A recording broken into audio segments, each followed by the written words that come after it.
Bannon and President Trump have on the president's agenda.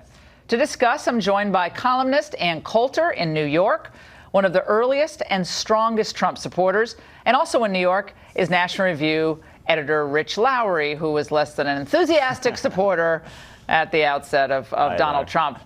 Both of you, it's great to have you on. Different perspectives on this, perhaps, but let's start with you, Ann, on this Bannon-Trump feud. Some wild legal implications for both Steve and perhaps the president's team, which I find kind of wild that he might have said these things, given the appetite for Mueller and the Democrats, what they want. But on the issue of the agenda, the Trump agenda, do you see any impact here? No, really none at all. I don't know whether to believe the quotes. I haven't heard anything from Bannon. There's the book review editor of the Washington Post just posted an article saying that there are some credibility issues with Michael Wolff, though I mean, a lot of it's a fun read. There were a few good points Bannon made. The stuff about Russia was completely insane, so it kind of surprises me that he'd say that. Treasonous, Ann? Treasonous and unpatriotic to take a meeting? Yeah, I'd put that in the... Yeah, and that he definitely I put that in the insane camp. Yeah, but the sane camp he marched the lawyer up to Trump's office. Like, I mean, who knows whether, I doubt that some two-bit lawyer from Russia was taken up to the 26th floor. That just seems, to me, that seems ridiculous. Apparently he wasn't, but he also said, if you want to have a meeting like this, what you do is you send your lawyers to a Marriott in New Hampshire. Well, Hillary did a lot more than that, but yeah, you launder it. It was kind of a stupid meeting. Hillary paid $12 million to the Russians to get dirt on Donald Trump. So, no, the Russia stuff has been boring and stupid to begin with. I don't think it's really going to have any effect, although, I mean, it's clear that the media has no idea why Trump won. I'm starting to wonder if Trump and Bannon have any idea why Trump won. The issues that Trump ran on, and I wish you would always have me on when you're talking about Dreamers or immigration, is immigration, trade, and no more wars. The trade deals are easy. The no more wars ought to be easy. Doesn't seem that easy. But it's all about immigration. And I mean, in this last to be fighting about the Alabama election, there was a great member of Congress running in that election. Trump didn't endorse him. Yeah, Bannon was in the White House at the time. But that's not.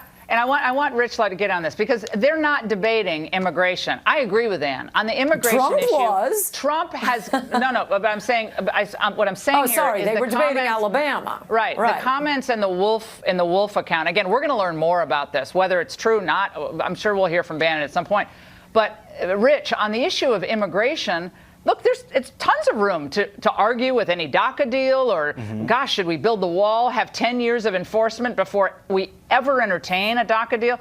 That's a legitimate debate that, people like Ann and myself and Bannon would probably have with some of the Trump folks. But that's not what this was about. Again, this is one excerpt of a book. We don't know what else is in this book. There could be, and I'm sure there's a lot more. But your take on this aspect of it.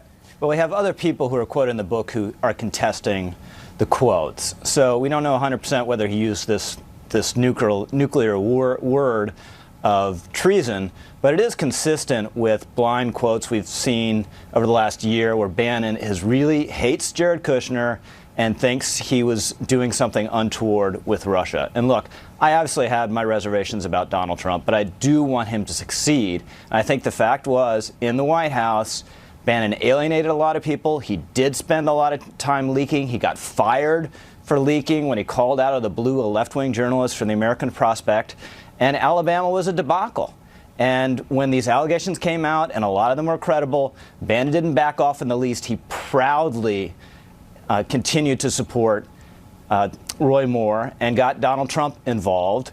And for Donald Trump, winning is very important. And the fact you look at the last month, Bannon led him into a debacle in Alabama, whereas Mitch McConnell and Paul Ryan, Bannon's nemesis, actually passed a huge part of the Trump agenda. That's the biggest legislative accomplishment so far.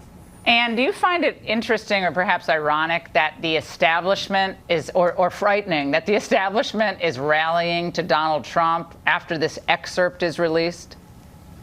Oh, yeah, of course. It's terrifying. And you see, I anticipated Rich's Rich's response to bring up Alabama. No, that mistake was Donald Trump's. That's why I say I wonder if Donald Trump knows why he was elected. Why would he endorse Luther Strange, who was a disaster on immigration, when Mo Brooks was running? At least in Bannon's defense, he was still in the White House and couldn't endorse anyone during the original primary. It was, and if you have to choose between, I mean, neither Roy Moore or Luther Strange were great on immigration. We could have counted on Roy Moore just because he would have voted against Mitch McConnell. Right, but now we don't relitigate Alabama, but how does this war of words help the conservative populist agenda? I would say it doesn't help it at all. No, it doesn't help it, but I also think it doesn't hurt. I just think it's utterly irrelevant. I mean, Macomb County, Michigan didn't vote twice for Obama and then Trump so that the hedge fund managers could keep the carried interest loophole. They didn't vote for tax cuts. Well, they didn't vote those are all great for points. Bannon. I mean, they also didn't vote for Steve Bannon. And the fact is, there are a lot of people who are in favor of this immigration agenda still around Donald Trump. Stephen Miller, very effective guy. Senator Tom Cotton from Arkansas, very influential with this White House. So the idea that Steve Bannon has at least betrayed in the press that he somehow uniquely understands Trump and was uniquely responsible for the election victory was another thing that was rubbed Trump the wrong way, and another reason this breakup has been brewing for a long time. All right, guys, thank you so much. And by the way, we told you about the 300 Hollywood women who've come together to stop sexual abuse. And now one of their leaders